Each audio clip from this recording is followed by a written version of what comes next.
কিরে, কোথায় যাচ্ছিস তুই বালিশ নিয়ে? বল। কোথায় আর যাব? আমার রুমে যাচ্ছি। তুমি তো বিয়ের সময় আমাকে বলেছো যে তুমি আমাকে স্বামী হিসেবে মেনে নাও না। তাই বলে তুই রুম থেকে বেরিয়ে যাচ্ছিস?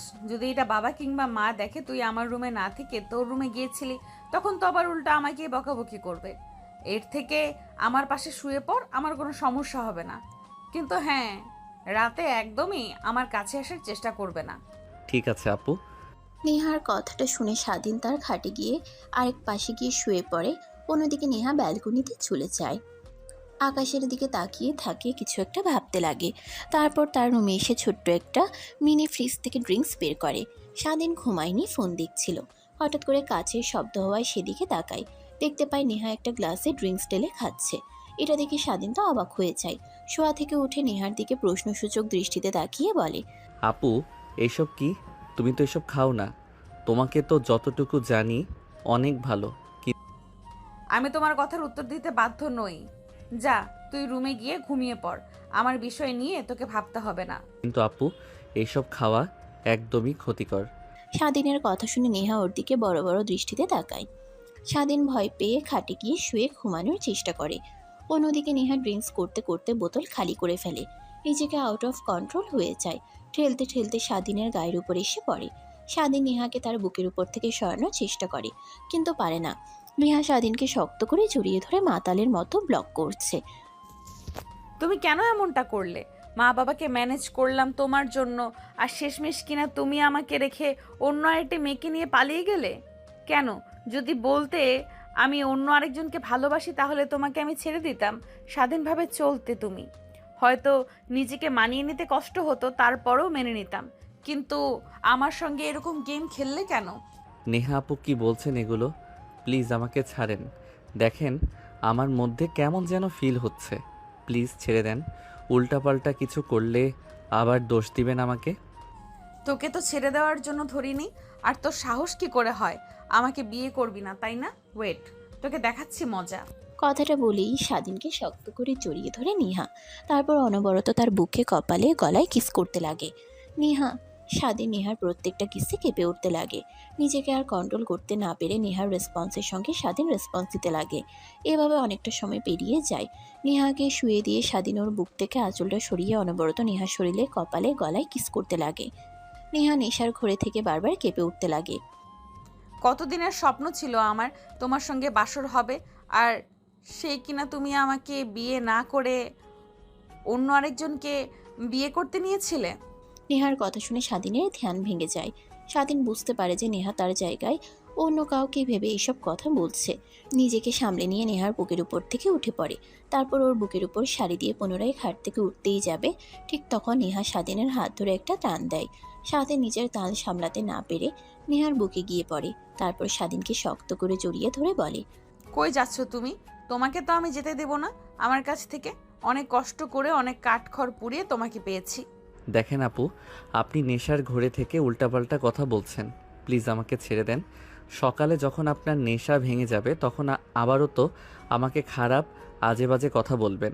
প্লিজ আমাকে ছেড়ে যেও না। আমাকে সুখের সাগরে ডুবিয়ে তারপর তুমি যাও। প্লিজ আমাকে ছেড়ে তুমি যেও না। কথাটা বলে নেহা কান্না করতে লাগে। স্বাধীন সেই দিকে তাকিয়ে ভাবতে লাগে। তাহলে আপুর সঙ্গে যেই ছেলেটার বিয়ে হওয়ার কথা ছিল, আপু সেই ছেলেটাকে আগে থেকে চেনেন, না হলে তার জন্য এমন করবে কেন? কথাটা ভেবে স্বাধীন নেহার বুকের উপর থেকে উঠতে যাবে। নেহা স্বাধীনকে পুনরায় খাটে শুয়ে দিয়ে তার বুকের উপর উঠে ঘাড়ে, কপালে, নাভির উপরে কিস করতে লাগে। নেহার প্রত্যেকটা কিসে স্বাধীন কেঁপে উঠতে লাগে। নিজেকে আর সামলাতে না পেরে নেহাকে নিয়ে হারিয়ে যায় এক ভালোবাসার অতল গভীরে। সেইভাবে পেরিয়ে যায় প্রায় 2 ঘন্টা। সম্পূর্ণ ঘর নিস্তব্ধ। শুধুমাত্র নেহা আর স্বাধীনের ঘন ঘন নিঃশ্বাসের শব্দ ঘরকে কম্পিত করে তুলছে।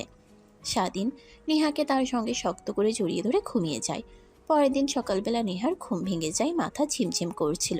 চোখ মিটমিট করে তাকিয়ে স্বাধীনের বুকের উপর নিজেকে স্থাপিত করে। তারপর নিজের দিকে ভালোভাবে তাকাতেই দেখে তার শরীরে বিন্দুমাত্র পোশাক নেই, শুধুমাত্র শাড়িটা গায়ে পেঁচানো। এটা দেখে নেহা অনেক রেগে যায়। নিজের রাগকে আর কন্ট্রোল করতে না পেরে স্বাধীনকে লাথি দিয়ে মেঝেতে ফেলে দেয়। স্বাধীন হঠাৎ ঘুমের মাঝে পড়ে যাওয়ার অনুভব করে ঘুম ভেঙে যায়। তাকিয়ে দেখে নেহা তার দিকে রাগী দৃষ্টিতে তাকিয়ে আছে। আচ্ছা, তখন তোকে যদি না বলতাম রুমের মধ্যে যা, তাহলে আজ আমার এই অবস্থা দেখতে হতো না। তোকে তো বলেছি তোকে স্বামী হিসেবে মানি না, তারপরেও তুই আমার সুযোগের সদ্ব্যবহার করেছিস। তোকে আমি ছাড়বো না, কুত্তার বাচ্চা। কথাটা বলেই নেহা তার শরীরে ভালোভাবে পোশাক পরিধান করে নেয়। তারপর স্বাধীনের কাছে এসে অনবরত লাথি খুশি কিল দিতে লাগে। স্বাধীন ভেবাচেকা খেয়ে যায় আর কথাগুলো শুনে ড্যাব ড্যাব করে তার দিকে তাকিয়ে বলতে লাগে, আপু তুমি এগুলো কি বলছো? তুমি তো আমাকে জোর করে করলে, আবার সব দোষ আমার উপরে ঢালছো। একদম মিথ্যা কথা বলবি না। আমি তো ড্রিঙ্কস করেছিলাম। আমি আজকেই প্রথম না, প্রতিদিন রাতেই ড্রিঙ্কস করি। কখনো আমার তো এরকম হয়নি। অবশ্য আজকে রেগে গিয়ে একটু বেশি ড্রিঙ্ক করে ফেলেছিলাম, আর তুই সেই সুযোগটাই কাজে লাগিয়েছিস। কুত্তার বাচ্চা, তোর খবর আছে। আপু সরি, যখন আপনি আমার সঙ্গে ওইগুলো কাজ করতে নিয়েছিলেন তখন নিজেকে আর কন্ট্রোল করতে পারি না। প্লিজ আমাকে ক্ষমা করে দেন। তুই কেমন কাজ করেছিস যে তোর কোনো ক্ষমা নেই? ওয়েট, তুই বাবা আমার পছন্দের ছেলে না। তোকে দেখাচ্ছি কিভাবে এই বাড়ি থেকে বের করি, তুই দেখতে থাক। কথাটা শুনে স্বাধীন নেহার পা জড়িয়ে ধরে বলতে লাগে, প্লিজ আপু, কিছুদিন পর আমার এক্সাম, এর মধ্যে তুমি কোনো সিন ক্রিয়েট করো না। আর ভালো করে তো জানো এই পৃথিবীতে আমার কেউ নেই আঙ্কেল আন্টি ছাড়া। তারা আমাকে থাকতে দিয়েছে, নিজের ছেলের মতো করে বড় করছে। প্লিজ এমন কিছু বলো না আঙ্কেল আন্টিকে, যাতে তারা কষ্ট পেয়ে আমাকে এই বাড়ি থেকে বের করে দেয়। স্বাধীনের কথা বলার ধরন দেখে নেহা অনেকটাই বাকরুদ্ধ হয়ে যায়। এত বড় একটা ছেলে যে কিনা আবার তার পা ধরে কান্না করছে, তাকে যেন এই বাড়ি থেকে বের করে না দেওয়া হয় এটা দেখে নেহার মনে মায়া জন্মায়। তারপর স্বাধীনকে উদ্দেশ্য করে বলে, ঠিক আছে, কাউকে কিছু বলবো না, কিন্তু আমার একটা শর্ত আছে। যদি শর্ত মতো চলতে না পারিস তাহলে তোকে এই বাড়ি থেকে যেইভাবেই হোক আমি বের করে ছাড়বো। আর তুই তো ভালো করেই জানিস আমি একবার মুখ দিয়ে যা বলি তা বাস্তবে করি। ঠিক আছে আপু, তুমি যা বলবে আমি সে কথা মতোই চলবো। প্লিজ আমাকে এই বাড়ি থেকে বের করে দিও না। তোমার একটা না হাজারটা শর্তেও আমি রাজি আছি। প্রথমত তুই আমার বোনের সঙ্গে খুব কম কথা বলবি, কারণ তোকে এই অল্প কিছুক্ষণ এই আমার চেনা শেষ। অনেক খারাপ ছেলে। আমার মতো যদি সবার আমার বোনের উপরে ছাপিয়ে পড়িস তখন আমার বোনকে কে বিয়ে করবে? না হয় তোর সঙ্গে বিয়ে হয়েছে স্ত্রী। আর দ্বিতীয়ত মা বাবার সামনে স্বামী স্ত্রীর ব্যবহার করবে। বাহিরে আমরা যেই রকমই থাকি না কেন, আমি জানি বাবা তোকে অনেক বিশ্বাস করে, অনেক বিশ্বাস করে। তোর সঙ্গে আমাকে বিয়ে দিয়েছে। যদি দেখে আমাদের সম্পর্কটা খারাপ তাহলে অনেক ভেঙে পড়বে। আর লাস্ট কখনো যেন কোনো মেয়ের আশেপাশে তোকে না দেখি। মেয়ে হইতে সর্বনিম্ন 100 হাত দূরে থাকবে। আর লেখাপড়ায় মনোযোগ দিবি। তুই যদি আমার এই শর্তগুলো মেনে চলতে পারিস তাহলে আমি মা বাবাকে কিছুই বলবো না। আর হ্যাঁ, যখন আমি তোকে যেখানে যেতে বলবো তৎক্ষণাৎ যাবি, না হলে তোর খবর আছে। এই শর্তগুলো যদি মানতে পারিস তাহলে আমি বাবা মাকে কিছুই বলবো না তোর নামে। নেহার শর্তগুলো শুনে স্বাধীন অনেকটা অবাক হয়, কিন্তু নিজেকে সামলে নিয়ে বলতে লাগে, ঠিক আছে আপু, আমি তোমার শর্তে রাজি, কিন্তু প্লিজ তুমি আঙ্কেল আন্টিকে কিছুই বলবে না আমার নামে উল্টাপাল্টা কথা। ঠিক আছে, আগে তুই আপু বলা বন্ধ কর। আমাকে আপু বলে ডাকবে যখন আমি আর তুই থাকবো। যখন অন্য কেউ আসবে তখন আমার নাম ধরে কিংবা যে কোনো একটা নামে ডাকবি। ঠিক আছে। ঠিক তখনই দরজায় কড়া নাড়ার শব্দ আসে। নেহা তাড়াতাড়ি করে বিছানা গুছিয়ে নেয়, তারপর বিছানায় বসে পড়ে। স্বাধীন গিয়ে দরজা খুলে দেয়। দেখতে পায় তার বান্ধবী সাথী দাঁড়িয়ে আছে। স্বাধীনকে দেখতে পেয়ে সাথী বলতে লাগে, কিরে, তোদের কি সকাল হয় নাই? সবাই বাইরে তোদের জন্য অপেক্ষা করছে, আর নিজের কি হাল করেছিস? পুরো শরীরের লিপস্টিকের দাগ। এখানে যদি আমি না এসে মা আসতো তখন কি হতো বলতো? কথাটা শুনেই স্বাধীন আয়নার দিকে তাকায়। দেখে তার পুরো শরীরে লিপস্টিকের দাগ লেগে আছে। এটা দেখে নেহার দিকে তাকাতেই নেহা একটা মুচকি হাসি দিয়ে ওয়াশরুমে চলে যায়। অন্যদিকে সাথী পুনরায় স্বাধীনকে উদ্দেশ্য করে বলতে লাগে, রাতভর অনেক এনজয় করেছিস, দুইজনেই তাই ক্লান্ত হয়ে সকাল অবধি ঘুমাইছিস। আর হবে না, মনে যেন থাকে। তোর কিন্তু সামনে এক্সাম, লেখাপড়ায় মনোযোগ দে। সিনিয়র বউ পেয়ে সারাক্ষণ শুধু রোমান্টিকতা বাদ দিস। সাথীর কথা শুনে স্বাধীন সাথীর মাথায় একটা থাপ্পড় দিয়ে বলতে লাগে, কুত্তি, নিজের দুলাভাইকে কি কেউ এসব কথা বলে? তোর কি একটু লজ্জা নেই নাকি রে? নাকি সব ধুয়ে খেয়েছিস? মাই ডিয়ার দুলাভাই, আপনি হয়তো ভুলে গেছেন যে আমি আপনার শালিকা হওয়ার আগে বেস্ট ফ্রেন্ড ছিলাম। তো বেস্ট ফ্রেন্ডের মতোই রইব। স্বপ্ন দুলাভাই হতে পারবেন না, বুঝলে তুই? কথাটা বলে সাথী স্বাধীনের মাথায় থাপ্পড় দিয়ে বলে, আগে বল রাতে আপুর সঙ্গে কি কি করলি, আমারও একটু শোনার আগ্রহ।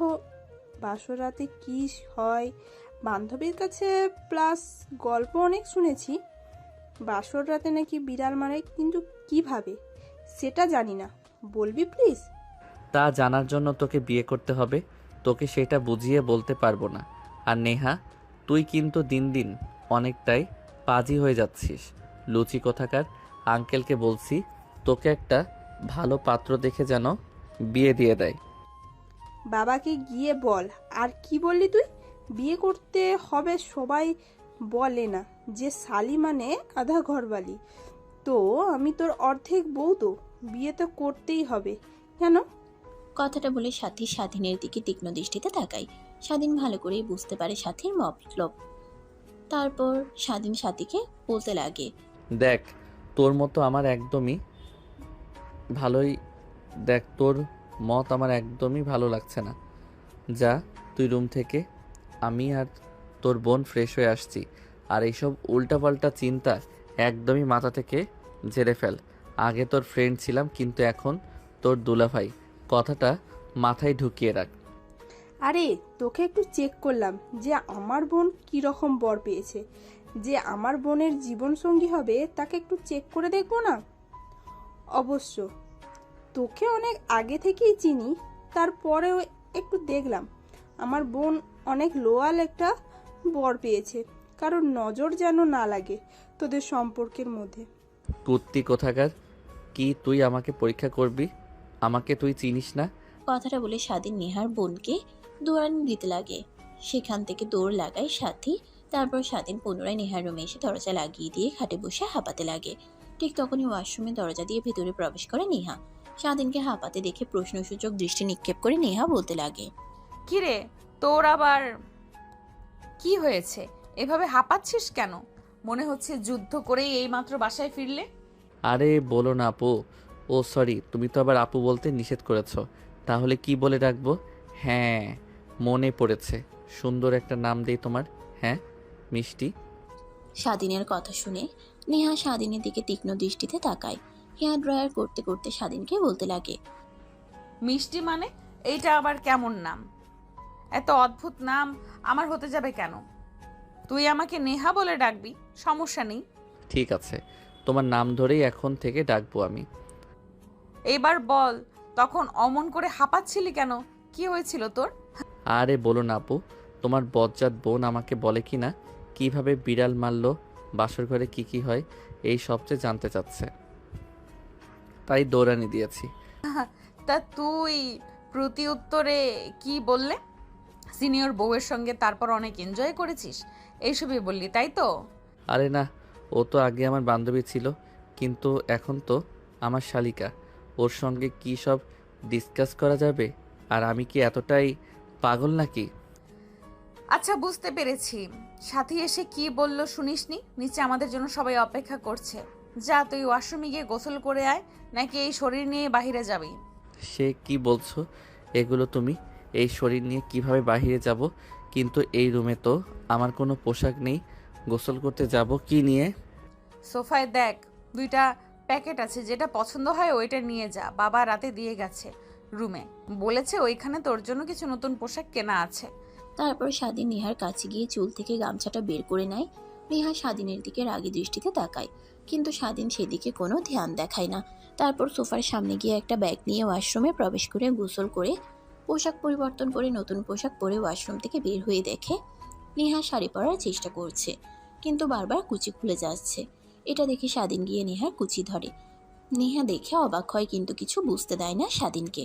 তারপর শাড়ি পরানো শেষ হলে কুচি দিতে যাবে, ঠিক তখনই দেখে নেহার 2 হাতে শাড়ির 2 মাথা। তারপর স্বাধীন নেহার নাভিতে কুচি ঢুকিয়ে দিতে লাগে। কুচি ঢুকাতে গেলে নেহার নাভিতে স্পর্শ করে নেহা কেঁপে ওঠে, চোখ বন্ধ করে নেয়। স্বাধীন শাড়িতে কুচি দেওয়া শেষ হলে নেহার দিকে তাকায়, দেখে নেহা চোখ বন্ধ করে নিয়েছে। তখনই স্বাধীন নেহাকে বলে, আপু সরি, নেহা শাড়ি পরানো শেষ হয়েছে, এবার দেখেন কেমন লাগছে আপনাকে। আর শাড়ি পরতে পারেন না আপনি, তাহলে কালকে শাড়ি পরেছিলেন কিভাবে? আরে আগামীকাল তো পার্লার থেকে এসে আমাকে সাজিয়ে দিয়েছিল, আর আমি তো শাড়ি পরতে পারি না। আজকে ইউটিউব থেকে শিখে শিখে শাড়ি পরতে নিয়েছিলাম, কিন্তু পারলাম আর কই। এই প্রথম শুনলাম যে কিনা ইউটিউব থেকে শাড়ি কিভাবে পরতে হয় এটা শিখছিল। অনেক মজা পেলাম আপনার কথা শুনে। হয়েছে, তোকে আর এইসব নিয়ে হাসতে হবে না, চল নিচে, সবাই আমাদের জন্য অপেক্ষা করছে। স্বাধীন নেহার কথা শুনে দরজা দিয়ে বাহিরে প্রবেশ করে। নেহা নিজের মাথায় নিজে একটা থাপ্পড় লাগিয়ে বলতে লাগে, এই নেহার, এই কি ভাবছিস তুই এইসব? ও তো ছোট, আর তোর বোনের বেস্ট ফ্রেন্ড। উল্টাপাল্টা চিন্তা ভাবনা মাথা থেকে ঝেড়ে ফেল। আর ও অনেক সুন্দর ক্যারিয়ার রয়েছে, যা আমি থাকলে হয়তো বা নষ্ট হয়ে যাবে। স্বাধীনের কাছ থেকে নিজেকে সব সময় দূরে রাখতে হবে। স্বাধীনের মায়ায় পড়া যাবে না। কথাটা আনমনেই ভাবছিল। সেখানে দাঁড়িয়ে থেকে স্বাধীন রুমের বাইরে এসে পিছনের দিকে তাকিয়ে দেখে নেহা নেই। তারপর পুনরায় দরজার সামনে গিয়ে নেহাকে উদ্দেশ্য করে বলে, আরে কি হয়েছে আপনার? ওইখানে দাঁড়িয়ে আছেন যে? নিজেই তো বললেন নিচে সবাই অপেক্ষা করছে আমাকে ঝাড়ি দিয়ে, আর এখন আপনি দাঁড়িয়ে? সরি, আসছি আমি। কথাটা বলে নেহা রুমের বাইরে আসে। তারপর স্বাধীনের সঙ্গে হাঁটতে লাগে। সিঁড়ি দিয়ে যখন নেহা আর স্বাধীন নামছিল, তখন স্বাধীন ইচ্ছে করে নেহার হাত চেপে ধরে। এটা দেখে নেহা স্বাধীনের দিকে একটু রাগী দৃষ্টিতে তাকায়, কিন্তু পরক্ষণে নিচে থাকা সবার কর্তব্য কথন দেখে নেহা তার মুখে হাসি রেখা টানে। তারপর খাবার টেবিলে গিয়ে দুজনে চেয়ার টেনে বসে পড়ে। ঠিক তখনই নেহার বাবা বলতে লাগে, ভেবেছিলাম মেয়েটাকে একটা জুনিয়র ছেলের সঙ্গে বিয়ে দিচ্ছি, কেমন না হয়। আর যে রাগী, কিন্তু দুজনকে অনেক ভালো মানিয়েছে, অনেক সুন্দর লাগছে মা তোদের দুজনকে। নেহার বাবার কথা শুনে সবাই তালে তালে মিলাতে লাগে। সবাই স্বাধীন আর নেহা জুটি ভালো বলতে লাগে। এটা দেখে নেহা অনেকটা খুশি হয়, কিন্তু নিমিষেই তার খুশি মুখটা গুমড়ে যায়। আর আনমনেই ভাবতে লাগে, সবাই কত খুশি, কিন্তু তারা তো আর জানে না এই বিয়েটা খুব অল্প সময়ের জন্য, হয়তো বা আর কিছু বছর, তারপরে তো ডিভোর্স হয়ে যাবে। ভালো করে জানি, ইচ্ছে থাকলে সারা দিন খেয়ে আমার করে রাখতে পারবো, কিন্তু রাখবো না। ওর লাইফ আছে, ওর ভালো মন্দ, পছন্দ অপছন্দ আছে, তাই না? কাউকে নিজের করে চালাতে আমি ভালো করে জানি স্বাধীন কখনোই আমাকে মেনে নিবে না। আমি তার থেকে প্রায় 3 বছরের সিনিয়র। সবার ইচ্ছে থাকে জুনিয়র মেয়েকে বিয়ে করা, সেইখানে তো আমি সিনিয়র। আসলে আমার কপালটাই খারাপ, কাউকে ক্ষণস্থায়ীভাবে পাই না। কথাগুলো আনমনে ভাবছিল। ঠিক তখনই পাশ থেকে নেহার বোন অর্থাৎ সাথে তার গায়ে হাত দিয়ে বলতে লাগে, কিরে আপু, কই হারিয়ে গেলি কল্পনার জগতে? বাবা, তোকে কখন থেকে ডাকছি, কিন্তু তুই তো বাবার কথার কোনো সাড়াও দিচ্ছিস না। কোথায় যেন হারিয়ে গিয়েছিস তুই? আরে না, কই কিছু না তো। হ্যাঁ বাবা, বলো কি বলবে তুমি? না কিছু না, বলছি খাওয়া দাওয়া শেষ করে তোরা তোদের রুমে গিয়ে অপেক্ষা করিস, তোদের সঙ্গে কিছু ইম্পর্টেন্ট কথা আছে। আচ্ছা বাবা। তারপর খাবার সার্ভ করতে লাগে। খাবার খাওয়া শেষ করে সবাই বসার রুমে গিয়ে আড্ডা দিতে লাগে। স্বাধীন আর নেহা একটা সোফায় বসে রয়েছে। দুইজন স্বাধীন ইচ্ছে করে রয়েছে, এটা দেখে নেহা শুধু ফুরছে, কিন্তু কিছুই বলতে পারছে না এতগুলো মানুষের সামনে। স্বাধীন নেহাকে তার দিকে রাগী দৃষ্টিতে তাকিয়ে থাকতে দেখে নেহার কানের কাছে গিয়ে বিড়বিড় করে বলে, প্লিজ কিছু মনে করবেন না। এখন যদি সবার সামনে কেমনভাবে হাত না ধরে থাকি, তাহলে সবাই মনে করবে আমাদের সম্পর্কটা ভালো নেই। দেখছেন না আমাদের হাসি খুশি দুইজনের বন্ডিং দেখে সবাই কতটা খুশি হয়েছে। কিন্তু হাসিটা তো শুধুমাত্র ক্ষণস্থায়ী, চিরস্থায়ী তো নয়। তো সবাইকে দেখিয়ে কি বোঝানোর চেষ্টা করছিস তুই? দেখুন আমাদের সম্পর্কটা কী রকম আপনি ভালো করেই জানেন, তারপরেও বলছেন যে? ঠিক তখনই তাদের দুজনের কাছাকাছি মুখ নিয়ে এসে সাথী কানে কানে নেহা আর স্বাধীনকে বলতে লাগে, মাই ডিয়ার বেস্ট ফ্রেন্ড, ও সরি দুলাভাই অ্যান্ড বোন রুমে আছে, রুমে গিয়ে যা ইচ্ছে করো। সবার সামনে এমনভাবে কথা বলছো, সবাই কি মনে করবে? যাও রুমে যাও। আর বাবা তো বললো তোমাদের রুমে যেতে। সাথীর কথা শুনে নেহা একটু রেগে গিয়ে বলে, সাথে এটা কিরকম ব্যবহার? দেখছিস না কথা বলছি, তারপরও দুইজনের মধ্যে কান ঢুকিয়ে দিয়ে কথা বলছিস। একটা কথা মনে রাখবে, আগে স্বাধীন তোর বন্ধু ছিল, কিন্তু এখন দুলা ভাই। ওকে সম্মান দিয়ে কথা বলবে। নেক্সট টাইম যেন তুই তুকারি করতে না দেখি, তাহলে বাবাকে বলবো গিয়ে। আরে বাদ দাও না, তুমিও কি ওর মতো হতে যাবে নাকি? চলো রুমে যাই। বাবা না বললো আমাদের কি যেন ইম্পর্টেন্ট কথা বলবে। কথাটা বলে স্বাধীন দাঁড়ায়। তারপর নেহার হাত ধরে সবার সামনে দিয়ে হেঁটে তাদের রুমের দিকে যেতে লাগে। সবাই দুজনের দিকে তাকিয়ে থেকে বলতে লাগে, দেখো নেহা মামনিকে আর স্বাধীন বাবাকে দুজনকে কত সুন্দর মানিয়েছে। যখন নেহা মামনির বিয়ে ভেঙে যাচ্ছিল তখন তো আমি অবাক হয়ে যাই, মেয়েটার জীবন বোধ হয় এখানেই শেষ।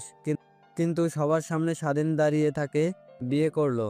দেখো অল্প কিছু সময়ের মধ্যে আবার নেহা মামনির মুখে হাসিয়ে ফুটে এনেছে। যদি নেহা মামনিকে সুখে রাখতে পারবে একমাত্র স্বাধীনই স্বাধীন। হ্যাঁ, ঠিক বলেছো তুমি। দুজনকে কত সুন্দর মানিয়েছে, কেউ দেখে বুঝতেই পারবে না। নেহা মা স্বাধীনের থেকে 3 বছরের সিনিয়র। দেখে যেন মনে হচ্ছে নেহা মামনি ছোট, স্বাধীনই বড়। কথাগুলো বলেই তারা নিজেদের মধ্যেই হাসাহাসি করতে লাগে। অন্যদিকে স্বাধীন আর নেহা সব কথোপকথন শুনতে পায়। দুজন দুজনের দিকে তাকিয়ে মুচকি একটা হাসি দেয়। তারপর তাদের রুমের দিকে যেতে লাগে।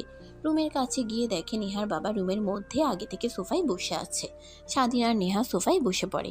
তারপর নেহার বাবা উঠে দরজা লাগিয়ে দেয়। এটা দেখে স্বাধীন একটু অবাক হয়, কিন্তু কিছু বুঝতে দেয় না। তারপর নেহাকে আর স্বাধীনকে উদ্দেশ্য করে নেহার বাবা বলে, শোনো মা আর স্বাধীন বাবা, তোমাদের দুজনকে উদ্দেশ্য করে বলছি, আমি জানি তোমরা সবার সামনে সেরকম দেখাও না, তোমরা নিজেদের মধ্যে আসলে তেমন না। আমি এত জানি যে একটা সম্পর্ক কখনো এই অল্প সময়ের মধ্যে এতটা ঘনিষ্ঠ হতে পারে না। কিন্তু একটা কথা মনে রাখবে, যাই করো আমার মান সম্মান কখনো নষ্ট করো না। আর স্বাধীন বাবা, তোমাকে আমার ছেলের মতো দেখি, বাসায় থাকতে দিয়েছি, পড়ালেখার খরচ দেই, আমার মেয়ের সঙ্গে তোমাকে বিয়েও দিয়ে দিয়েছি। ধরতে গেলে আমার ছেলের মতোই তুমি। এমন কোনো কাজ করবে না যার দ্বারা আমি অসম্মানিত হই। তোমাদের দুজনের কাছ থেকে শুধু এইটুকুই চাওয়া আমার। কথাটা বলেই নেহার বাবা সোফা থেকে উঠে দরজা খুলে রুমের বাইরে চলে যায়। নেহার বাবা রুম থেকে চলে যেতেই স্বাধীন নেহা অনেকটা অবাক হয়ে যায়, কারণ তারা এমনভাবে চলছিল কেউ যেন সন্দেহ না করে। তারপর স্বাধীন রুমের মধ্যে আর না থেকে ফোন নিয়ে ব্যালকনিতে চলে যায়। নেহা রুমে বসে থেকে ভাবতে লাগে, তাহলে বাবা কি কিছু একটা বুঝতে পেরেছে? না হলে তো এরকম ভাবে কথা বলবে না। এবার আসেন আপনাদেরকে ফ্ল্যাশব্যাক থেকে ঘুরিয়ে আনা যাক। নেহা, স্বাধীন, সাথী, নেহার বাবা মা সবাই খাবার টেবিলে বসে খাবার খাচ্ছিল। ঠিক তখনই নেহার বাবা বলে ওঠে, মা, বয়স তো আর কম হলো না, তোকে এত করে বললাম বিয়ে কর বিয়ে কর, কিন্তু তুই তো বিয়ে করতে রাজি না। বললাম তোর কোনো পছন্দের ছেলে আছে কিনা আমাদের বল, আমরা দেখছি, তাও তুই বললি না। এভাবে কি হয়? একটা যুবতী মেয়েকে বাড়িতে রাখতে নেই। অনেকে অনেক বিয়ের প্রস্তাব নিয়ে আসে, বারবার ফিরিয়ে দিই তাদেরকে। বাবা, এসব নিয়ে একদমই তোমাদের সঙ্গে কথা বলতে চাই না। সবে তো পরীক্ষা দিলাম, আর একটু লেখাপড়া করি, জীবনের অনেক ইচ্ছা আছে, সেগুলো পূরণ করি, তারপরে না হয় এসব নিয়ে ভাববো।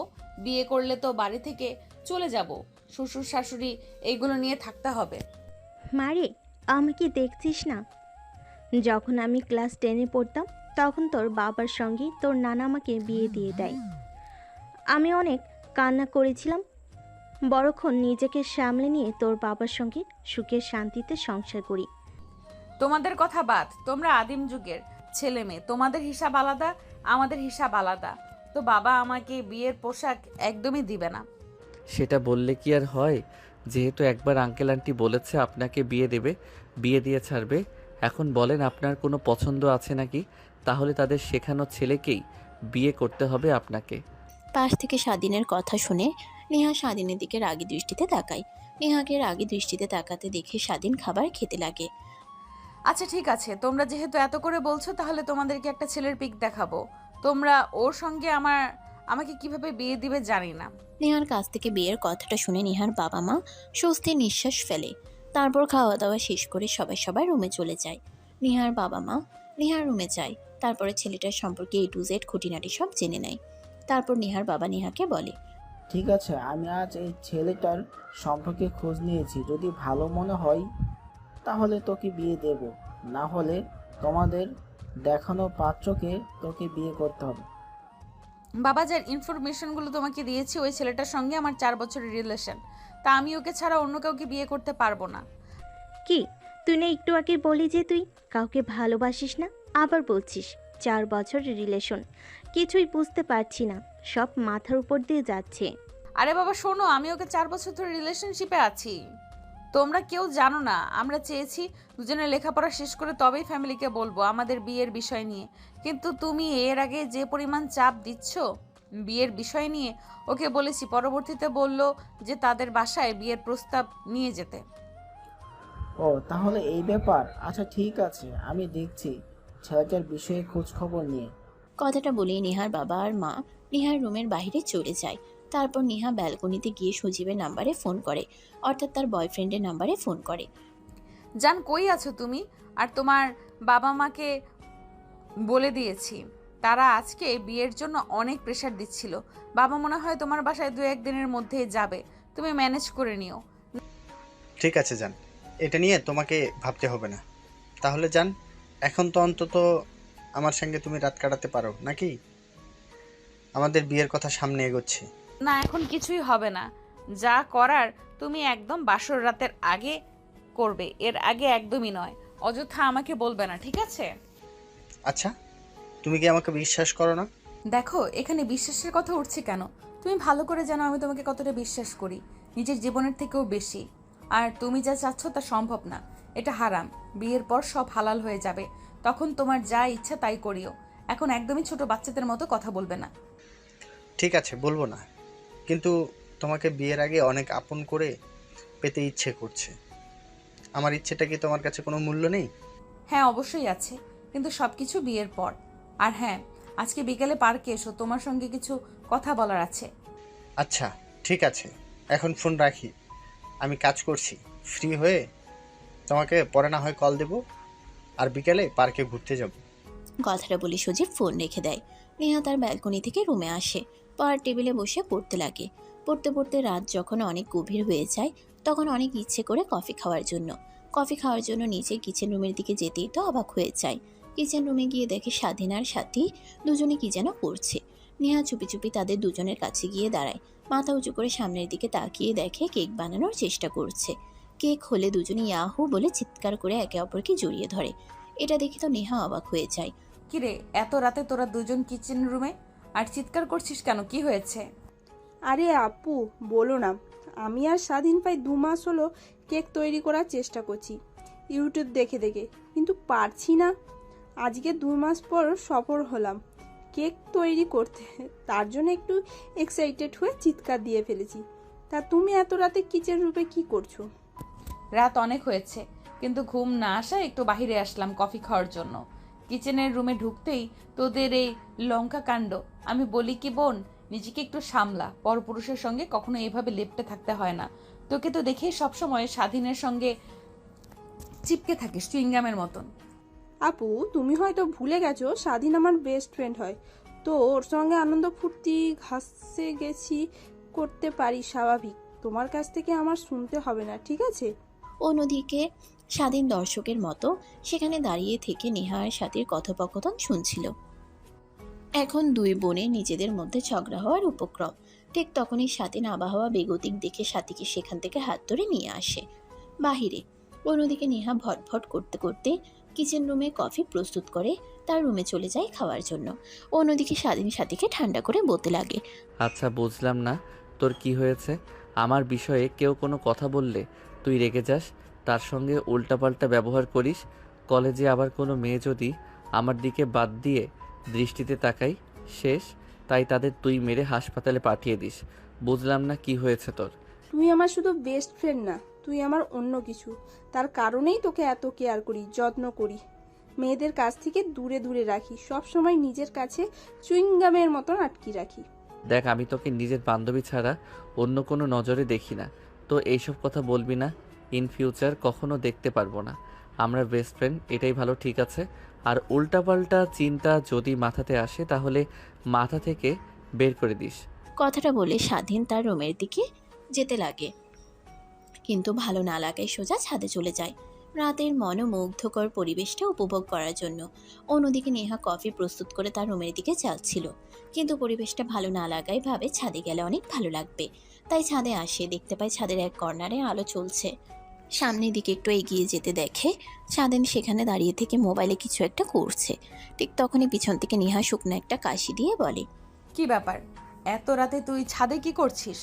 হাওয়া খাওয়ার জন্য। কিন্তু আপনি এত রাতে কি করছেন ছাদে? ঘুম আসছে না তাই কফি বানিয়ে ছাদে আসলাম একটু হাওয়া খাওয়ার জন্য। শোন, তোকে একটা কথা বলি, তোর চলাফেরা আমার একদমই ভালো লাগছে না।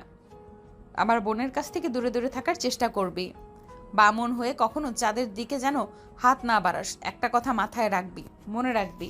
তুই কিন্তু রাস্তার ছেলে, তোকে আমার বাবা বাড়িতে ঠাঁই দিয়েছে, তুই যেন আমার বাবার যাওয়ার সুযোগের সদ্ব্যবহার না করিস। আমি কি বোঝাতে চাচ্ছি তুই নিশ্চয়ই বুঝেছিস। ঠিক আছে আপু, বুঝতে পেরেছি। কথাটা বলে স্বাধীন পুনরায় তার ফোনের স্ক্রিনের দিকে নজর দেয়।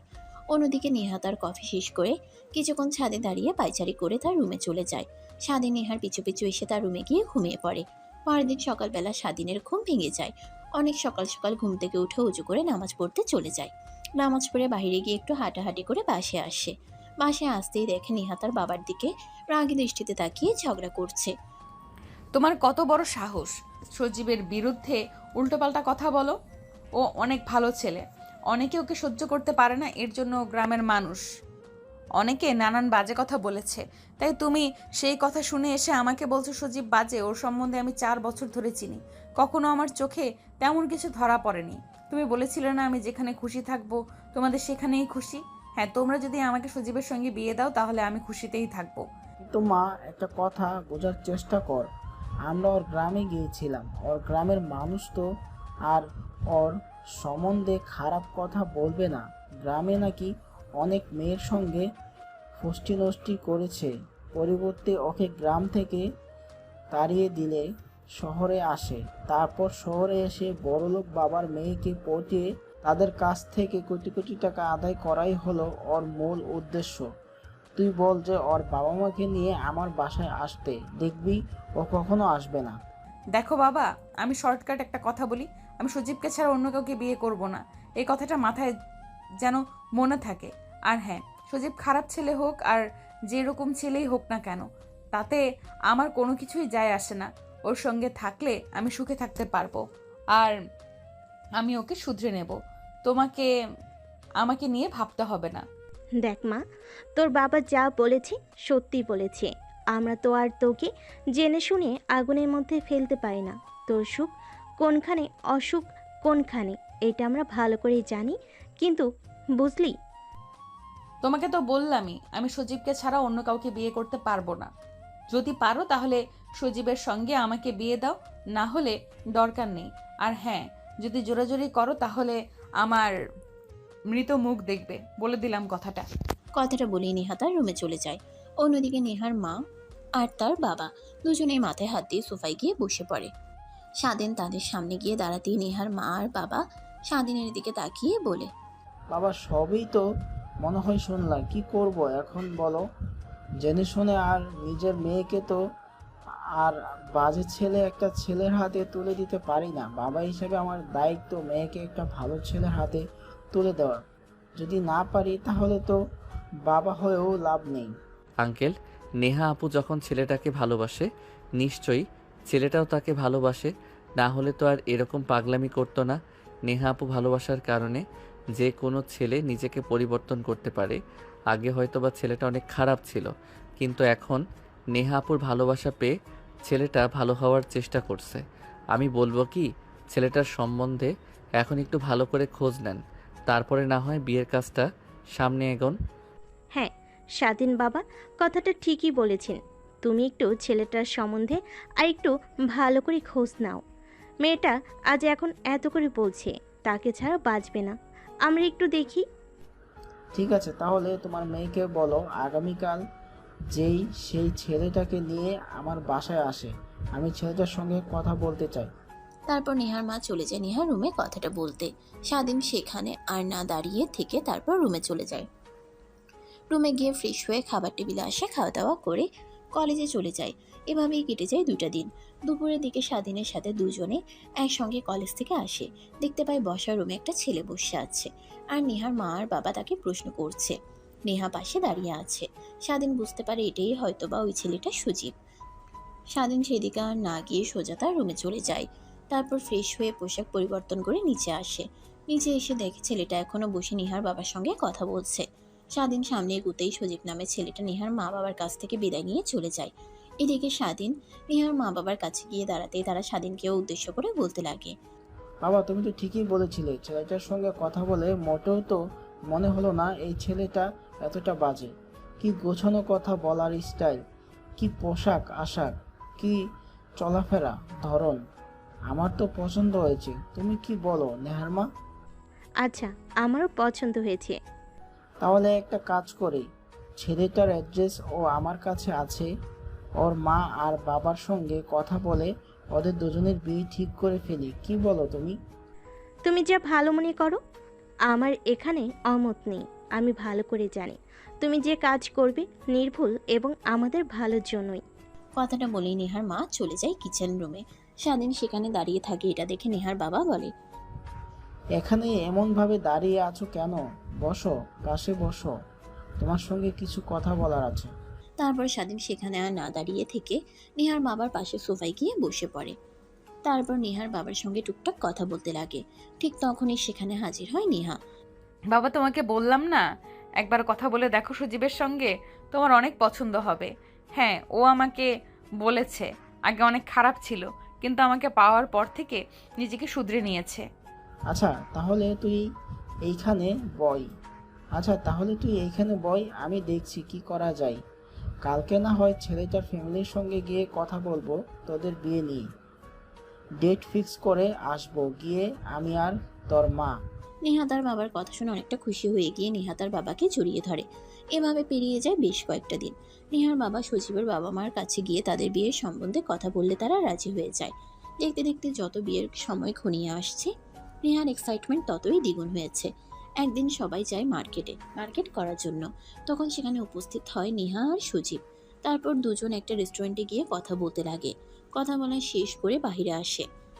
সবাই তাদের দিকে তাকাতেই নেহা গিয়ে শাড়ি সিলেক্ট করতে লাগে। অন্যদিকে সজীব শপিং মলের বাইরে চলে যায়। এই কাণ্ড দেখে সেখানে থাকা সবাই হা করে। তারপর কেনাকাটা শেষ করে যে যার বাসায় চলে আসে। বিয়ের সময় ঘনিয়ে আসতেই পুরো বাড়িটা সাজানো হয় বড় মেয়ের বিয়ে বলে কথা। সাজানোর কোনো কমতি রাখেনি। পুরো মহল্লা দাওয়াত দিয়েছে। প্রায় 400 জনের মানুষের সমাগম। দেখতে দেখতে বিয়ের সময় চলে আসে। নেহাকে পার্লার থেকে আসে সাজানোর জন্য। পুরো বাসা ভর্তি দাওয়াতের মানুষ, সবাই শুধু বরের জন্য অপেক্ষা করছে। দেখতে দেখতে বর আসার সময় পার হয়ে যায় সবার কপালে চিন্তার ছাপ। ঠিক এক রকমই নেহার বাবা যতবার সজীবের নাম্বারে ফোন করছে বারবার বন্ধ দেখাচ্ছে। সজীবের বাবার নাম্বারে ফোন করলে একই অবস্থা। ঠিক তখনই নেহার নাম্বারে একটা নোটিফিকেশন আসে। টপ করে নেহা ফোনটা হাতে নিয়ে নোটিফিকেশনটা অন করতেই দেখে সজীব একটা মেসেজ পাঠিয়েছে। প্রিয় নেহা, সরি প্রিয় বললে ভুল হবে। আমার তো মূল উদ্দেশ্য ছিল তোমাকে শুধু ইউজ করা। ভেবেছিলাম তোমাকে বিয়ের প্রতিশ্রুতি দেখাতে দেখাতে তোমাকে বিয়ের আগেই ভোগ করে ছেড়ে দেব, কিন্তু তুমি তো নাছোড় বান্দা। বিয়ে করে পরে তোমার শরীর আমাকে দেবে। আমি তো অন্য একজনকে ভালোবাসি, আমার জীবনের থেকেও বেশি। আর হ্যাঁ, আরেকটা উদ্দেশ্য ছিল। আমার বন্ধু তোমাকে প্রপোজ করেছিল সবার সামনে। তুই প্রপোজ অ্যাকসেপ্ট না করে সবার সামনে আমার বন্ধুকে থাপ্পড় মেরেছিলি আর উল্টাপাল্টা অনেক কথা বলেছিলি। আমার বন্ধু এই কষ্ট সহ্য করতে না পেরে নিজেকে ধীরে ধীরে নেশার জগতে নিয়ে গেছে। এখন নেশা ছাড়া সে কিছুই বোঝে না। তোর মতো একটা মেয়ের জন্য একটা ভালো ছেলের জীবন খারাপ হয়ে গেছে। তাই আমার মূল উদ্দেশ্য ছিল তোকে খাওয়ার পর তোকে ছেড়ে দেওয়া, যেন তুই বুঝতে পারিস ভালোবাসা কতটা ভয়ঙ্কর। কিন্তু সেটা পারলাম না। কিন্তু এতটুকু পারলাম, তোর বাবার মান সম্মান সবার সামনে ধুলোয় মিশিয়ে দিতে। তোকে আর এখন কেউ বিয়ে করবে না। যে মেয়ের জামাই বিয়ের আসর থেকে পালিয়ে যায় সেই মেয়েকে কে বিয়ে করবে? মেসেজটা পড়ে নেহা নিজের চোখের পানি আর দমাতে পারে না। অঝরে কান্না করতে লাগে। এটা দেখে সবাই ভয় পেয়ে যায়। দূরে নেহার বাবাকে ডাক দেয়। নেহার বাবা রুমে আসতেই নেহা তার বাবাকে শক্ত করে জড়িয়ে ধরে কান্না করতে করতে বলে, বাবা তুমি ঠিক ছিলে, আমি ভুল। তুমি এত করে বলেছিলে ছেলেটা ভালো না, কিন্তু তোমার কথা শুনি নাই। আমি নিজের ইচ্ছে আগুনের মধ্যে ঝাঁপ দিয়েছিলাম, আর এখন মেসেজ পাঠিয়েছে যে আমাকে বিয়ে করতে পারবে না। ও নাকি আমার দেহ ভোগ করতে চেয়েছিল, কিন্তু আমি না দেওয়াতে ও বিয়োগ দিয়ে অপেক্ষা করে, কিন্তু আমি তাও দিইনি। ও যেই বিয়ের সময় ঘনিয়ে আসে তখন চলে যায় ওর আরও একটা গার্লফ্রেন্ডকে নিয়ে। দেখ মা, এখন আর ভেবে তো কোনো লাভ নেই, যা হবার তো হয়ে গেছে, নিজেকে সামলা, আমি দেখছি কি করা যায়। কথাটা বলেই নেহার বাবা নেহার রুম থেকে চলে আসে। অন্যদিকে নেহা ভাবতে লাগে। তোকে যদি একবার কাছে পাই তাহলে যে কি করব নিজেও জানি না। আরে কুত্তার বাচ্চা। নেহার মনে এখন আর কোনো কষ্ট নেই, শুধু আছে সজীব। নেহার মনে এখন আর কোনো কষ্ট নেই, শুধু আছে সজীবের প্রতি ক্ষোভ আর রাগ। অন্যদিকে নিমিষেই বুড়ো বাসা ভর্তি লোকের কানে চলে যায় নেহার সঙ্গে যার বিয়ে হওয়ার কথা সে অন্য আরেকটি মেয়ে নিয়ে পালিয়ে গেছে। সবাই নেহাকে অনেক কথা বলতে লাগে, মেয়েটার ভাগ্য খারাপ, কালি রসুন এসব। তখনই নেহার বাবার কাছে যায়। স্বাধীন দেখে নেহার বাবা একটা চেয়ারে বসে নিশ্চুপ দর্শকের মতো কান্না করছে। আঙ্কেল কান্না করছেন কেন? যা হবার তা তো হয়েছে, এই বিষয় ভেবে আর কোনো লাভ নেই। এখন আমার মেয়েকে বিয়ে করবে কে? সবাই তো নেহাকে বাজে নজরে দেখবে। ঠিক তখনই নেহার বাবা স্বাধীনের দিকে তাকিয়ে বলে, বাবা প্লিজ, তুমি আমার মেয়েকে বিয়ে করো। জানি তুমি বিয়ে না করলে আমার মেয়ের নামে পুরো গ্রামে দুর্নাম সরে যাবে। আঙ্কেল কি বলছেন এইগুলো? নেহা আপু তো আমার অনেক সিনিয়র, আর নেহা আপু আমাকে কখনোই মানতে পারবে না। আপনি নেহা আপুর কাছ থেকে শুনে আসেন, তারপর যা ইচ্ছা তাই করবেন। বিয়েতে আমার কোনো দ্বিমত নেই। তারপর নেহার বাবা দৌড় লাগে নেহার রুমের দিকে। নেহার রুমে গিয়ে নেহাকে উদ্দেশ্য করে সবকিছু বলে। নেহাও রাজি হয়ে যায় তার বাবার মান সম্মান রক্ষার্থে। পরবর্তীতে নেহার বিয়ে দিয়ে দেওয়া হয়। আর বাকিটুকু তো আপনারা জানেনই। এখন বর্তমান দেখতে দেখতে পেরিয়ে যায় একটা মাস। স্বাধীন সকাল সকাল ঘুম থেকে উঠে ফ্রেশ হয়ে খাওয়া দাওয়া করে কলেজের উদ্দেশ্যে রওনা হয় স্বাধীন সাথী। স্বাধীনের একটা বাইক আছে যেটা নেহার বাবা কিনে দিয়েছিল অনেক আগে। সেই বাইকে করে স্বাধীন আর সাথী দুজনে কলেজে একসঙ্গে যায়। ছাদের উপর দাঁড়িয়ে নেহা কফি খাচ্ছিল আর স্বাধীন আর সাথী যাওয়ার দিকে তাকিয়েছিল। একটু পর নেহাও চলে যায় তার ভার্সিটিতে। ভার্সিটিতে যাওয়ার সময় স্বাধীনের কলেজ টপকে যেতে হয়। রিক্সা দিয়ে যাচ্ছিল, হঠাৎ স্বাধীনের কলেজের দিকে নজর যায়। নেহা দেখতে পায় স্বাধীনার সাথে একটা ফুচকা হাউসে বসে আছে, একে অপরকে ফুচকা খাইয়ে দিচ্ছে। এটা দেখে নেহা অনেকটা রেগে যায়। নিজের রাগ কন্ট্রোল করে ভার্সিটিতে চলে আসে। কোনো মতে ক্লাস শুধু অপেক্ষা করছে কখন বাসায় যাবে আর স্বাধীনকে উত্তম মাধ্যম মারবে। নেহার ভার্সিটি শেষ হলে বাসায় ফিরতে যাবে, তখন কলেজের সামনে দেখে স্বাধীনার সাথে দুজনে বাইকে চিপকে ধরে কই যেন যাচ্ছে। এটা দেখে আরও রাগ দ্বিগুণ হয়ে যায় নেহার। রিক্সা দাঁড় করাতে বললেই স্বাধীন গাড়ি স্টার্ট দিয়ে সেখান থেকে চলে যায়। নেহা রিক্সাতে উঠে পুনরায় বাসার দিকে আসতে লাগে। অন্যদিকে স্বাধীনার সাথে দুজনে পুরো শহরটা ঘুরে। অন্যদিকে নেহা বাসায় যেয়ে তার রুমে বসে থেকে লাঠি হাতে নিয়ে দাঁড়িয়ে আছে, শুধুমাত্র স্বাধীনের আসার অপেক্ষা করছে। ঘোরাঘুরি শেষ হলে স্বাধীনার সাথে দুজনেই বাসায় আসে। স্বাধীন বাইকটা পার্কিংয়ে রেখে নেহার রুমের দিকে যায়। দরজা খুলে ভিতরে প্রবেশ করে স্বাধীনের চোখ ছানা বড়া হয়ে যায়। দেখে তার সামনে লাঠি হাতে নিয়ে দাঁড়িয়ে আছে। বলতে পারেন তার আজকে নির্ঘাত কপালে শনি আছে। ব্যাগটা টেবিলে রাখতেই নেহা গিয়ে দরজা লাগিয়ে দিয়ে স্বাধীনের কাছে এসে লাঠি দিয়ে আঘাত করতে লাগে। এটা দেখে স্বাধীন বলে, আমি আবার কি করলাম? আপনাকে এরকমভাবে মারছেন কেন? কুত্তার বাচ্চা, তোকে না বলেছি তুই আমার বোনের কাছ থেকে সবসময় দূরত্ব বজায় করে থাকবি? আর তুই যেখানে আমার বোনের সঙ্গে সবসময় চিপকে থাকিস, ফুচকা খাওয়ায়, গাড়িতে করে পুরো শহর ঘুরিস, তুই কিন্তু আমার শর্ত লঙ্ঘন করছিস। এর ফল কি হতে পারে তুই জানিস? মা বাবাকে তোর নামে উল্টাপাল্টা কথা বলে কিন্তু বাড়ি থেকে বের করে দিব। দেখুন, সাথী আমার বান্ধবী হয়, আমি ওর সঙ্গে ঘুরবো না কার সঙ্গে ঘুরবো? আর ও তো আপনার বোন হয়, তো বোনকে কেউ অত সন্দেহ করে? ও ভালো করে জানে আমি আপনার হাজব্যান্ড, যতটুকু থাকা দরকার ততটুকুর ভিতরে থাকেও। আমি কি তোর কাছ থেকে কৈফিয়ত শুনতে চেয়েছি?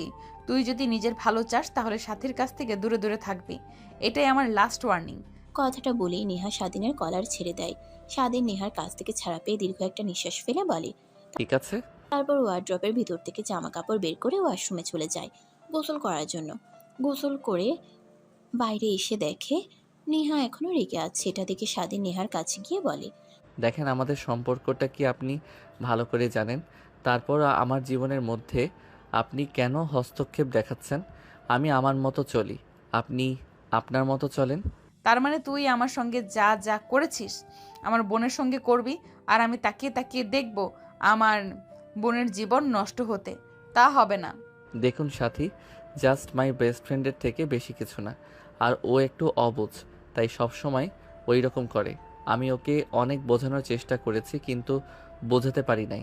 বারবার বলেছে তুই আমার দুলাভাই, এবং বেস্ট ফ্রেন্ড। তোর তো একটু কেয়ার করবই আমি। স্বাধীনের কথার পেস্টে আর কোনো কথা বলার না নেহা। তারপর ওয়ার্ড্রোব থেকে জামা কাপড় নিয়ে সোজা ওয়াশরুমে চলে যায় গোসল করার জন্য। নেহা গোসল করে বাইরে এসে তো অবাক হয়ে যায়, দেখে স্বাধীন শুয়ে আছে, তার পিঠের উপর শুয়ে স্বাধীনকে জড়িয়ে ধরেছে।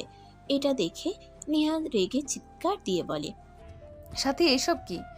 হঠাৎ দুজনের সাথে ভয় পেয়ে যায়। তারপর স্বাধীনের উপর থেকে উঠে দাঁড়ায়, নেহার দিকে তাকিয়ে বলে, কি রে আপু, তোর কি হয়েছে?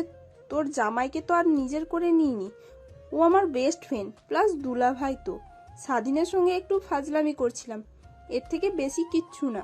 তাই বলে তুই স্বাধীনের পিঠের উপর শুয়ে থেকে জড়িয়ে ধরবি? এইটা আবার কেমন বদঅভ্যাস? আপু, তুমি হয়তো ভুলে যাচ্ছ, স্বাধীন আমার বেস্ট ফ্রেন্ড হয়। বারবার এক কথা বলে কান খাচ্ছিস। বেস্ট ফ্রেন্ড আমাদের ফ্রেন্ড ছিল না?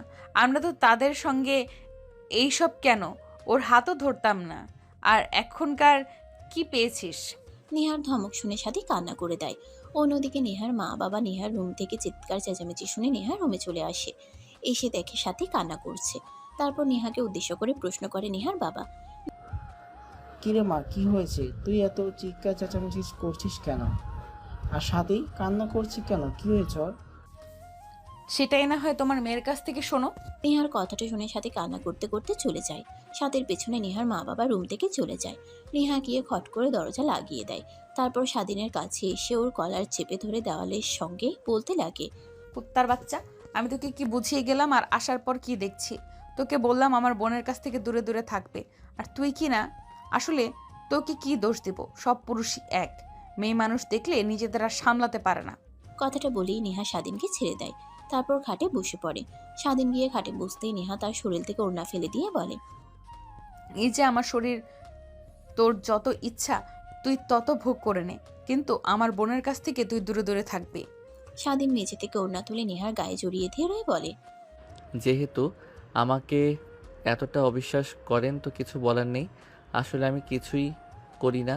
সাথে এসে আমার সঙ্গে ওইসব করে ওকে অনেক বোঝানোর চেষ্টা করেছি, কিন্তু বুঝতে পারে না। আপনার শর্ত আমি মানতে পারি নাই। আঙ্কেল আন্টিকে উল্টাপাল্টা কিছু বলতে হবে না। আমি নিজের ইচ্ছাতেই বাড়ি থেকে চলে যাচ্ছি। আর হ্যাঁ, উকিলের সঙ্গে কথা বলেছিলাম আমাদের ডিভোর্স নিয়ে। উকিল বলেছে 6 মাস না হওয়া পর্যন্ত ডিভোর্স দেওয়া যাবে না। 6 মাস পর আপনাকে ডিভোর্স লেটার পাঠিয়ে দেব, সাইন করে দিয়েন। স্বাধীন মেঝে থেকে ওড়না তুলে নেহার গায়ে জড়িয়ে দিয়ে বলে। কথাটা বলেই স্বাধীন তার ব্যাগপত্র গুছাতে লাগে। পোশাক আশাক গুছিয়ে রাখে, রাত হলেই চলে যাবে। তারপর রুমের মধ্যে আর না থেকে ব্যালকনিতে চলে যায়। তারপর আকাশের দিকে তাকিয়ে গম্ভীর একটা নিঃশ্বাস ফেলে বলতে লাগে মনে মনে, স্বাধীন, হে আল্লাহ, জ্ঞান হবার পর থেকে ফুটপাতে বড় হয়েছি। অনেক কষ্ট করে লেখাপড়া করেছি। পরবর্তীতে মা বাবার মতো আঙ্কেল আন্টি পাই। তুমি আমার সেই সুখটাও সহ্য করতে পারলে না। ভেবেছিলাম পরীক্ষা শেষ হলে যে কোনো একটা জব নিয়ে বাসা নিয়ে থাকবো, কিন্তু তা হলো কই। অন্যদিকে নেহা খাটের উপরে বসে থেকে ভাবছে। আচ্ছা, এতদিন ধরে স্বাধীন আমাদের বাসায় রয়েছে, কখনো তো ওকে আমার দিকে বাজে নজরে তাকাতে দেখলাম না। যদি আমার বোনের দিকে বাজে দৃষ্টিতে তাকাতো তাহলে তো আমি দেখতে পারতাম, কিন্তু কখনো তো দেখতে পাই না। আসলেই কি স্বাধীন অনেক বাজে ছেলে? আর আমি ওকে মেনে নিতে পারছি না কেন? ও তো আমার স্বামী। যেভাবেই হোক, মানি আর না মানি, সে তো আমার স্বামী, এটা তো সবাই জানে। কিন্তু আমি ওকে মানতে পারছি না কেন? কি যেন একটা অনুশোচনা আমার মধ্যে কাজ করছে। ছেলেটাকে এইভাবে কথা বলার জন্য রেগে তো সব কিছু গুছিয়েছে, হয়তোবা চলে যাবে বাড়ি থেকে, কিন্তু আমার জানা মতে তো এই পৃথিবীতে অন্য কেউ নেই। কি দিন ছিলেন, তাহলে কোথায় যাব, কি করবে? না, ওর কাছ থেকে ক্ষমা চাইতে হবে আমার। কথাটা বলে নেহা রুম থেকে ব্যালকনিতে যায়। দেখতে পায় স্বাধীন আকাশের দিকে তাকিয়ে থেকে কান্না করছে। স্বাধীনের গায়ে হাত দিতেই স্বাধীন নেহাকে শক্ত করে জড়িয়ে ধরে কান্না করতে করতে বলে, জানেন, এই পৃথিবীতে আমার কেউ নেই। জ্ঞান হওয়ার পর থেকে আমি ফুটপাতে বড় হয়েছি। মানুষের লাথি উস্টা বকা শুনে বড় হয়েছি। তারপরও নিজের লেখাপড়া চালিয়ে গিয়েছি। যখন বড় হয়, কলেজে উঠে, তখন সাথীর সঙ্গে দেখা হয়। কখনো ভাবতেও পারি নাই আমার জীবনটা বদলে দেবে। সাথী পরবর্তীতে তার বাসায় এসে থাকতে দেয়। আমাকে আঙ্কেল আন্টি নিজের ছেলের মতো দেখে লালন পালন করেছে। আমি ভালো করে জানি সাথী আমাকে নিজের বেস্ট ফ্রেন্ড ছাড়া অন্য কোনো কিছু ভাবে না, তাই আমি ওকে কিছু বলি না। আর আপনি বলার পরও আমি সাথীকে অনেকবার বোঝানোর চেষ্টা করেছি সাথী বারবার বলেছে তুই আমার বেস্ট ফ্রেন্ড। ও সরি, আপনাকে জড়িয়ে ধরার জন্য আবার বলবেন দেহলসায় আমি আপনাকে জড়িয়ে ধরেছি। প্লিজ ক্ষমা করে দিয়েন যদি মনে আঘাত দিয়ে থাকি। কথাটা বলে স্বাধীন নেহাকে ছেড়ে দিয়ে রুমে আসতে যাবে, ঠিক তখনই পিছন থেকে স্বাধীনের হাত চেপে ধরে নেহা। স্বাধীন পিছনের দিকে তাকিয়ে নেহাকে দেখে বলে, কিছু বলবেন আপনি? স্বাধীনের কথা শুনে নেহা স্বাধীনকে তার দিকে নিয়ে এসে শক্ত করে জড়িয়ে ধরে। স্বাধীন ভ্যাবাচেকা খেয়ে যায় নেহার কাণ্ড দেখে, কিন্তু নিজেকে সামলে নিয়ে নেহাকে উদ্দেশ্য করে আবার প্রশ্ন করে, কি হলো আপনার, এমনভাবে জড়িয়ে ধরলেন কেন? প্লিজ ছাড়েন আপনি আমাকে। নাকি আজকেও রেগে ড্রিঙ্কস করে আমার সঙ্গে এসে মাতলামো করছেন? না, আমি ঠিক আছি, নিজের মধ্যে আছি। আর সরি তোকে ভুল বোঝার জন্য। কথাটা বলে নেহা স্বাধীনের ঠোঁটের সঙ্গে ঠোঁট লাগিয়ে চুষতে লাগে। স্বাধীন তো অবাক, এর অষ্টম পর্দায় পৌঁছে যায়, কারণ কখনো ভাবতেও পারিনি এরকমটা করবে নেহা। স্বাধীন অনবরতও বলে, কিন্তু নেহা ছাড়ে না। প্রায় 5 মিনিট পর স্বাধীনকে ছেড়ে দিয়ে কলার চেপে ধরে খাটে নিয়ে এসে ফেলে দিয়ে স্বাধীনের বুকের উপরে বসে নেহা বলতে লাগে, কি ও শুরু করেছিস? ওই দিন তো নেশার ঘরে ছিলাম, কিছু অনুভব করিনি। আজ এনজয় করব, ওই দিনের মতো করে। ভালোবাসবি, না হলে তোর খবর আছে। আপু, আপনি ঠিক আছেন? আপনার কিছু হয়েছে? না হলে এরকম করবেন কেন আপনি? কিসের উপরে কিসের আপু? আমি তোর বউ হই, বউ বলবে। আর যদি আপু তোর মুখ থেকে ডাক শুনেছি, তাহলে তোর একদিন কি আমার যে কয়দিন লাগে। এখন আমি যা যা করি আমার সঙ্গে শুধু রেসপন্স কর, না হলে কি করব সেটা না হয় পরে দেখিস। কথাটা বলেই নেহা স্বাধীনের শরীর থেকে এক এক করে সব জামা কাপড় খুলতে লাগে। এটা দেখে স্বাধীন চোখ বন্ধ করে ফেলে। সেই নেহার শরীর থেকে জামা কাপড় খুলে স্বাধীনের বুকে, কপালে, গালে কিস করতে লাগে। স্বাধীন নিজেকে আর সামলাতে না পেরে নেহার প্রত্যেকটা রেসপন্সে সাড়া দিতে লাগে। সেভাবে পেরিয়ে যায় প্রায় 2 ঘন্টা। নেহা স্বাধীনের বুকের উপরে শুয়ে থেকে স্বাধীনের চুল নিয়ে খেলা করছিল। স্বাধীন উপরে থাকা সিলিং ফ্যানের দিকে তাকিয়ে থাকে। নেহার দিকে তাকিয়ে বলতে লাগে, দেখেন, আপনি নিজেও জানেন আমাদের সম্পর্কটা কখনোই এক হবে না। তারপরেও এসব কি? ওই দিন তো আপনি মাতাল ছিলেন, আমি নিজেকে সামলাতে পারিনি, কিন্তু আজকে? কিন্তু আমি তো তোকে মেনে নিয়েছি। মানে? তোকে কেন সাদের সঙ্গে দেখলে আমার এতটা রাগ হয় বুঝতে পারছিস না? নিজের স্বামীকে যদি অন্য একটা মেয়ের সঙ্গে দেখি, তাহলে তো যে কারোর শরীরে রাগ উঠে যাবে, সেটা নিজের বোন হোক কিংবা অন্য কোনো মেয়ে। তাহলে এসব কি ছিল? আপনি যে বললেন আমাদের সম্পর্কটা কখনোই মানতে পারবেন না, তাহলে হঠাৎ করে সব কিছু ভুলে গেলেন যে? আরে বিয়ে করেছি, স্বামীর সঙ্গে থাকবো, এটাই তো শ্রেয়। কিন্তু আমি চেয়েছিলাম তোর লেখাপড়া শেষ করে বাবার ম্যানেজার পোস্টে চাকরি দিয়ে তবেই আমি তোমাকে আপন করে নিতে চেয়েছিলাম। কিন্তু তা হলো কই? ভেবেছিলাম তোমাকে এখন যদি আপন করে নেই, সব সময় আদর নিয়ে পড়ে থাকবে, লেখাপড়ায় অমনোযোগী হয়ে যাবে। তার কারণেই তোমাকে বলেছিলাম যে এই বিয়েটা মানি না। ও আচ্ছা, হয়তোবা আপনি জানেন না যে আমি কলেজ টপার। আমি সবই জানি, তারপরেও চেয়েছিলাম তুমি ভালোর থেকেও ভালো হও। মেনে নিয়েছি, তার মানে এই না সবসময় বাচ্চামোপনা করবে। এটাই লাস্ট, আর হবে না। যতদিন না তুমি লেখাপড়া শেষ করছো, বাবার কোম্পানিতে কাজ না করছো। তাহলে আর কি করার? নিজের বউকে ছেড়ে অন্য মেয়েদের দিকে তাকাতে হবে? নিজের বউয়ের ভালোবাসা না পেলে আর কি করার? অন্য মেয়েদের থেকে ভালোবাসা নিতে হবে। বললি তুই অন্য মেয়ে, তাই না? দেখাচ্ছি তোকে মজা। কথাটা বলেই নেহা পুনরায় স্বাধীনকে কিস করতে লাগে। নিমেষেই দুজন হারিয়ে যায় প্রেমের সাগরে। যেটা জানতে হলে আপনাদেরকেও বিয়ে করতে হবে, আর আমার মতো যারা এখনো সিঙ্গেল আছেন শুধুমাত্র গল্প শুনে অনুভব করতে হবে। এবার আসেন গল্প বইরা যাক। সেভাবে অনেকটা সময় পার হয়ে যায়। দুজনে ওয়াশরুমে গিয়ে একসঙ্গে গোসল করে বাইরে আসে। স্বাধীন পোশাক পরিধান করে খাটে গিয়ে শুয়ে থেকে ফোন চাপছিল। হঠাৎ ড্রেসিং টেবিলের দিকেই চোখ আটকে যায়। দেখতে পায় নেহা চুলগুলো হেয়ার ড্রায়ার করছে। তার কারণে চুল উঠছে, মাঝে মাঝে ঘন ঘন চুল তার মুখে পড়ছে। স্বাধীন অপলক দৃষ্টিতে নেহার দিকে তাকিয়ে থাকে। হঠাৎ নেহা স্বাধীনের দিকে তাকিয়ে দেখে তার দিকে তাকিয়ে আছে। এটা দেখে নেহা ভ্রু কুঁচকে স্বাধীনকে বলে, কি ব্যাপার, ওইরকম ভাবে আমার দিকে তাকিয়ে আছো কেন? না মানে আমার সিনিয়র বউটাকে দেখছি। আমাকে আবার দেখার কি আছে? অনেক কিছুই আছে। যা। আর কোনো কথা না বলে স্বাধীন ফেসবুকিং করতে লাগে। এভাবে অনেকটা সময় পার হয়ে যায়। রাতের বেলা সবাই খাবার টেবিলে খাবার খাচ্ছিল। ঠিক তখনই নেহার বাবা স্বাধীন আর নেহার দিকে 2টা খাম এগিয়ে দিয়ে বলে, এই নাও, এখানে তোমাদের দুজনের জন্য কক্সবাজারে যাওয়ার এয়ার টিকিট আছে। আগামীকাল সকাল 10টার সময় তোমাদের দুজনের ফ্লাইট। মানে কক্সবাজার কেন বাবা? কোনো কি সমস্যা হয়েছে? না, কিছুই হয়নি। তোমাদের তো বিয়ে হয়েছে অনেকদিন হলো, তাই একটু বাইরে গিয়ে ঘুরে আসো। নেহার বাবার কথা শুনে পাশ থেকে সাথী তার বাবাকে উদ্দেশ্য করে বলতে লাগে। বাবা, আমিও যাব কক্সবাজার আপুর আর স্বাধীনের সঙ্গে। কেন আবার কাবাবের মধ্যে হাড্ডি হতে যাবি? নেহার বাবার কথা শুনে স্বাধীন বিষম খেয়ে যায়। নেহা স্বাধীনের দিকে পানি এগিয়ে দিতেই ঢক ঢক করে পানি খেয়ে নেয়। তারপরে নেহার বাবাকে বলে, আঙ্কেল, এইসবের কি দরকার ছিল? সামনে তো আবার আমার পরীক্ষা রয়েছে, বাইরে যেতে পারবো না। এর থেকে বলি কি, আপনি আর আন্টি দুজনে গিয়ে ঘুরে আসেন, পরে না হয় পরীক্ষা শেষ হলে আমি, নেহা আর সাথী যাব। সেটা কি আর হয়? তোমাদের জন্য সব কিছু বন্দোবস্ত করে রেখেছি, আর তোমরা বলছো আমরা দুই বুড়াবুড়ি যাব? কে বলল আঙ্কেল আপনি বুড়া হয়েছেন? দেখেন না তামিল ইন্ডাস্ট্রির মুভিগুলোতে আপনার বয়সী হিরো থাকে। এখনও তো ইয়ান রয়েছেন, সামনে এক্সাম রয়েছে, আমার নেহার পরীক্ষা আছে, তো আমরা যেতে পারবো না? ঠিক আছে, তোমরা যেহেতু যাবে না, তাহলে কি আর করার, আমরা দুই বুড়াবুড়ি না হয়ে যাই। কি বলো তুমি নেহার মা?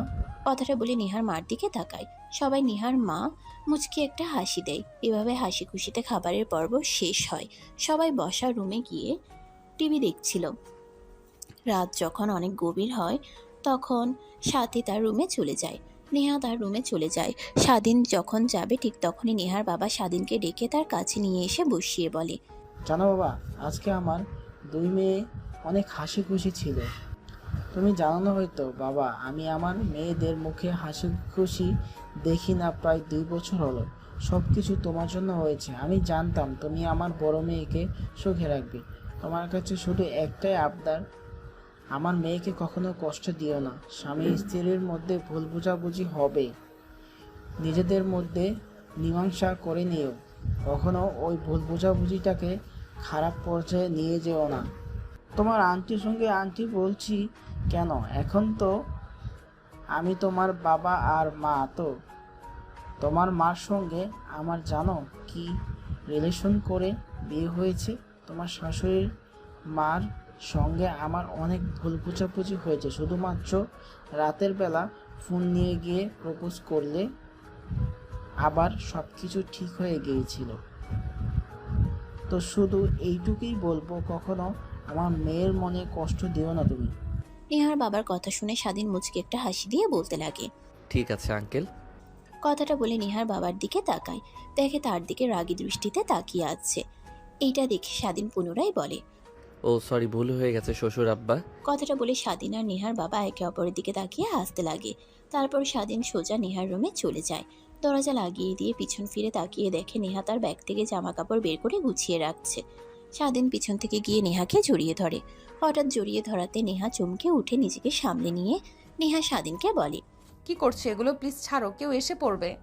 কেউ আসবে না, দরজা লাগিয়ে দিয়েছি। কথাটা বলেই স্বাধীন নেহাকে তার দিকে ফিরিয়ে হাত থেকে জামাটা নিয়ে সোফার দিকে ছুঁড়ে মারে। তারপর নেহার মুখের উপরে থাকা চুলগুলো সরিয়ে দিয়ে রোমান্টিক দৃষ্টিতে তাকাতেই নেহা বলে, ঠিক এর কারণেই তোমাকে মেনে নিতে চাচ্ছিলাম না। আমি ভালো করে জানি যদি মেনে নিই তাহলে তুমি আমাকে এরকমভাবে সবসময় আদর করবে, পড়াশোনার কাছে যাবে না। তার কারণেই মানতে চাচ্ছিলাম না। দেখলে তো এখন হারে হারে। ছাড়ো আমাকে এখন। কথাটা বলে নেহা স্বাধীনের কাছ থেকে ছানটা নিয়ে সারিয়ে পুনরায় কাপড় চোপড় গুছিয়ে রাখতে লাগে। এটা দেখে স্বাধীন একটু গম্ভীর মুখ নিয়ে খাটে গিয়ে বসে পড়ে। তারপর পুনরায় নেহার দিকে তাকিয়ে কৃত্রিম হাসির রেখা মুখে টেনে বলতে লাগে, ঠিক আছে, নিজের বউয়ের কাছ থেকে আদর না পেলে আর কি করার, যাই শালির কাছে যাই। শালি তো আর আমাকে না অনেক ভালোভাবে ভালোবাসবে, আদর করবে বলার সঙ্গে সঙ্গে। স্বাধীনের কথাটা শুনে নেহা রেগে স্বাধীনের দিকে তেড়ে আসে। তার উপর স্বাধীনের কলার চেপে ধরে হাতের ফেলে স্বাধীনের বুকের উপর উঠে বলতে লাগে, তুই আমার বোনের দিকে খারাপ নজরে তাকাস, তাই না? দেখাচ্ছি তোকে আমার বোনের দিকে বাজে দৃষ্টিতে তাকানোর কি পরিণতি হতে পারে। নেহার কথা শুনে স্বাধীন রীতিমতো অবাক হয়ে যায়। ভাবতেও পারেনি নেহাকে রাগাতে গিয়ে এতটা রাগিয়া ফেলবে। আরে কি হয়েছে আপনার? আমি তো এমনিতে রাগানোর জন্য বললাম কথাগুলো। স্বাধীনকে ভয় পেয়ে যেতে দেখে নেহা হাসি দিয়ে উঠে হাসতে হাসতে স্বাধীনের ঠোঁটের সঙ্গে ঠোঁট লাগিয়ে চুষতে লাগে। স্বাধীন তো অবাক হয়ে যায়। এই মেয়ের মতিগতি বোঝা বড় মুশকিল। কিছুক্ষণ পর নেহা স্বাধীনকে ছেড়ে দেয়। তারপর হাসতে হাসতে নেহা বলে, আরে আমি আমার স্বামীকে ভালো করে চিনি। তুমি যে আমাকে রাগানোর জন্য কথাটা বলেছো এটাও জানি। শুধুমাত্র একটু তোমাকে ভয় পাওয়া দেখার জন্য তখন তোমাকে এভাবে কথাটা বলেছিলাম। কি আমার ভয় পাওয়া দেখতে তোমার ভালো লাগে, তাই না? দেখাচ্ছি এবার। কথাটা বলে নেহাকে তার উপর থেকে সরিয়ে বিছানার সঙ্গে ফেলে নেহার ঘাড়ে কোমরে অনবরত কিস করতে লাগে। স্বাধীনের প্রত্যেকটা স্পর্শে নেহা কেঁপে উঠতে লাগে। এইভাবে অনেকটা সময় পার হয়ে যাওয়ার পর স্বাধীন লাইট অফ করে দেয়। তারপর তারা দুজনে হারিয়ে যায় এক ভালোবাসার অতল গভীরে। এখন নায়ক আর নায়িকা তাদের ভালোবাসা বিনিময় করতে ব্যস্ত। জান এখন গল্প শেষ। কেমন হয়েছে গল্পটা অবশ্যই বলে যাবেন। সমাপ্ত।